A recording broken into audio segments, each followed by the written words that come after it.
한 주간의 HR 관련 소식을 전달해드리는 주간 인사 노무 뉴스입니다. 뉴스의 자세한 소식은 첨부 파일을 통해 확인하실 수 있습니다. 첫 번째 소식은 정부 부처, 지자체 및 공공기관의 정책 지원 관련 소식입니다. 정부가 퇴직기술 인력을 채용한 중소기업의 인건비를 지원합니다. 중소벤처기업부는 중소기업이 대기업 및 중견기업, 강소기업 등에서 퇴직한 전문기술 인력을 채용할 때 인건비를 최대 70%까지 지원하는 대중소기술 인력 활용 지원 사업을 운영합니다.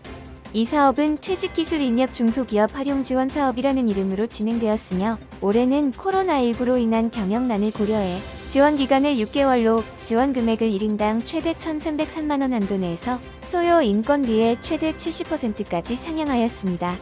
또한 한국판 뉴딜과 시스템 반도체, 바이오 헬스, 미래 자동차 등 3대 신산업, 그리고 소재 부품 장비, 국산화 6대 분야 등 국가 주요 정책 관련 기술 분야에 해당하는 기업들을 우선으로 지원합니다.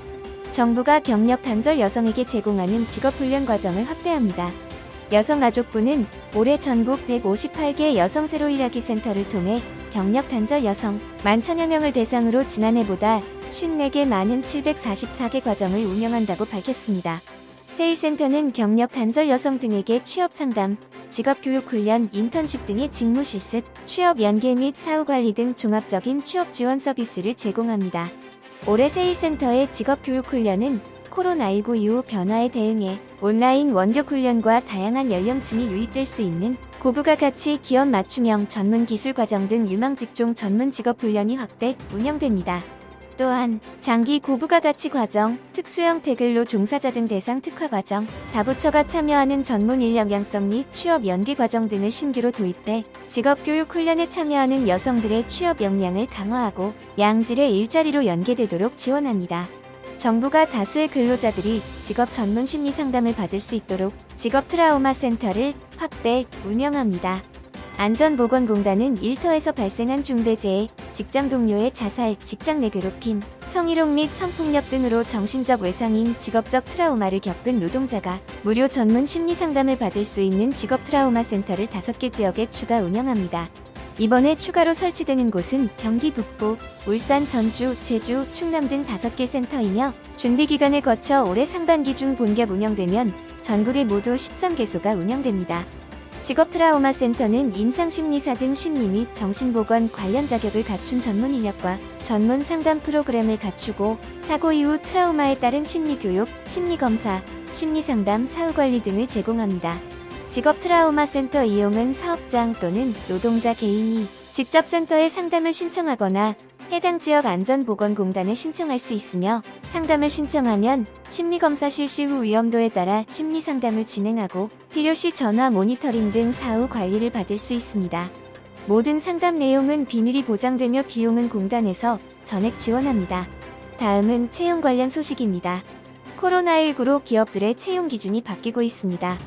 과거에는 도전정신, 열정 등을 물었다면 비대면 상황에서 혼자서 주어진 업무를 수행할 수 있는 책임감, 문제 해결, 위기 대응, 소통 능력 등을 묻는 경우가 늘어나고 있습니다. 이는 직무 중심의 채용과 수시 채용 도입의 영향으로 해석되고 있습니다. 현대자동차 재경 직무 수시 채용에서는 2021년 이후 현대차 이슈와 관련해 재경 분야의 영향을 묻거나 카카오 페이지 글로벌 마케팅 인턴 채용에서는 웹툰 트렌드에 대한 의견에 대해 질문을 던지기도 했습니다. 이는 각 기업들의 인재상 변화에도 반영되고 있는데 취업 사이트 사람이니 기업 316개사를 대상으로 인재상 변화를 조사한 결과 기업의 절반 가까이가 책임감을 핵심 인재상으로 뽑았습니다. 이어 문제 해결력, 위기 대응력, 소통 능력이 뒤를 이었으며 기존에 강조되었던 도전정신과 열정은 비중이 크게 낮아졌습니다. 최근 채용 면접관으로부터 성차별 질문을 받은 사례가 SNS 등을 통해 공유되면서 큰 이슈가 되고 있습니다. 구직자 A씨는 결혼정년기 여성은 출산 문제가 있으니 합격이 어렵다는 이야기를 면접 시 들었으며 B씨는 한 중소기업 면접에서 미투 관련 이슈에 대해 남성의 잘못도 일부 있다는 의견을 제시했지만 면접관으로부터 사전에 방지하기 위해 여성을 뽑지 않는 것도 방법이라는 답변을 들은 경험을 SNS에 공유하였습니다. 그 외에도 여자는 군대를 다녀오지 않았으니 남자보다 월급을 덜 받는 것에 대해 어떻게 생각하냐는 동아제약 면접관의 질문이 인터넷에 올라와 비판 여론이 커지기도 했습니다. 2019년 7월 개정된 채용 절차법은 구직자의 직무 수행에 필요하지 않은 혼인 여부나 신체 조건 등 개인정보를 심사 자료에 요구해서는 안 된다고 규정하고 있지만 구직자들은 면접 현장에서 빈번하게 일어나는 일이라며 기업들의 개선 인식이 필요하다고 입을 모았습니다. 다음은 보상 관련 소식입니다. 내일 채용 공제 등 중소기업 근로자의 장기 재직을 유도하는 정부 정책이 실제로 대기업과 중소기업 사이의 노동시장 격차를 줄이는데 유의미한 결과를 내고 있다는 연구 결과가 나왔습니다.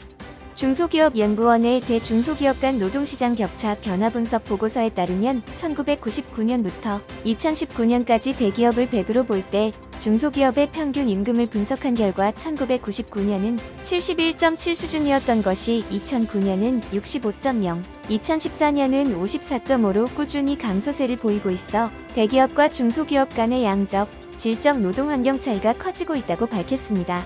그러나 2019년에는 59.4로 2014년에 비해 4.8%포인트가 소폭 증가하였는데 중소기업연구원은 해당 결과를 바탕으로 2010년대 중반 도입된 정부의 중소기업 지원 정책이 대기업과 중소기업 간의 격차를 경감시키는데 유의미한 효과를 낸 것으로 분석했습니다. 전문가들은 영향을 미친 정책으로 2014년 도입된 내일 채용 공제, 2016년 도입된 청년 내일 채용 공제, 2018년 미래성과공유제를 꼽았습니다. 코로나19로 경제가 침체한 가운데 취업에 나선 대졸 신입사원들의 연봉이 최대 4년 뒤까지 감소한다는 연구 결과가 나왔습니다.